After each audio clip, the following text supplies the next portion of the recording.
Hey everyone, this is Mayur. Welcome to MLBox. In this video, we'll talk about Dask Delayed. It is a module in Dask which helps you to parallelize functions or code in Python. So what we'll do here is we'll have a regular functions. We'll make some regular function calls and make note of the time taken for running those function calls. And then we'll perform the same thing using delayed and see the time difference taken by those function calls. Now, first let's get started here with the input statement of time, import sleep, and then we have an incremental function where we give a sleep of 1 second and then we increment the value of x plus 1. Then we have an add function where we pass two values x and y and we sleep for 1 second and then we add the values x plus y and we return it. Now let's execute this one. Next we have a time.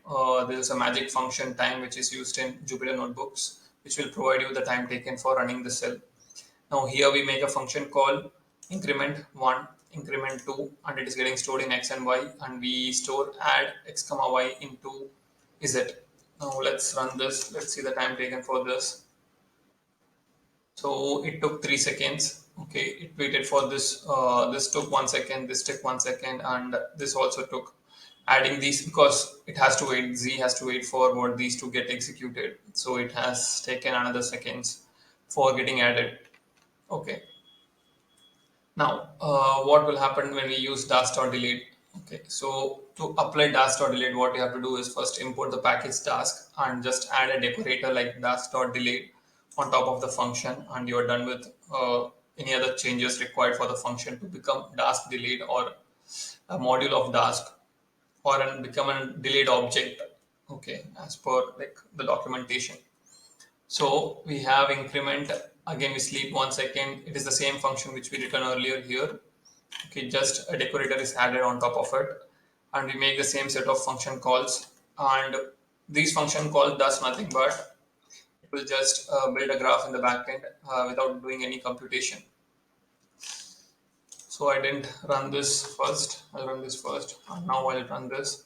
Okay, it took 257 microseconds, which is nothing but it built a graph in the backend which needs to be computed. Now for that, what we'll do is the value which we got here in the last z is equal to add of x comma y.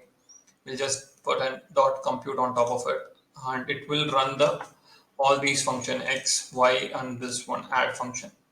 Now, if we see here, it took 2.02 seconds. Okay, so this one took 1 second and this one took 1 second, and it immediately gave us the result. Okay. Now, what we can do is why it is not taking less than it's not taking 1 second, right? Why it is taking 2 seconds? Okay, because we can parallelize the function calls for increment parallel, right? We can do that. So for that, what we can do is we can use for loop for that. For consider we have a data, a list of 8 numbers. Now we have an increment function where we sleep for 1 second and do the increment. And here we iterate through that list of 8 numbers and do a function call based on the value of these data, and then store the results in results list and combine the result using some function. Now, if I run this piece of code, okay, first let me run this and then we'll run this function.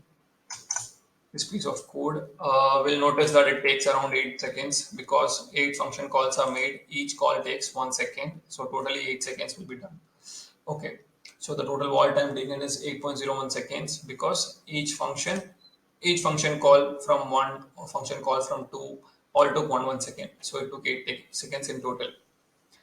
Now, what is the total value of this? It is 44. Okay, now what we'll do the same thing using delayed. Okay, and we'll try to execute 8 function calls in parallel and try to make as much optimization as possible. Okay, so here we have applied the decorator, and again we make the same set of for loop function calls we make here using the for loop. Then we do the sum results, and here we do the compute. Okay, without compute, nothing will happen. So we have to do this particular step. Then only we'll get the results. So let's run this, and we'll notice that it took 1.06 seconds, and all these function calls made by each of these, okay, each took 1 second, but in parallel, which means it took totally 1 second. Okay, and then did this addition here. Okay, combining the results, all this took some 0.06 seconds. So by this way, we managed to reduce the time to execute a particular function, okay, from 8 seconds to almost 1 second. Okay. So this is how we can apply delayed module on what to parallelize the code, which is required. For example, this is simple function, right? This is just we are about iterating through a bunch of numbers. But if you have like what a bunch of read write operations with respect to a file, okay, we can parallelize that and we can get it done quite quickly there as well. Okay, otherwise it will take much more time when you perform those set of functions like IO outputs, all those things. So with this, I'll conclude this video. I hope you got some understanding on task delayed. Thank you.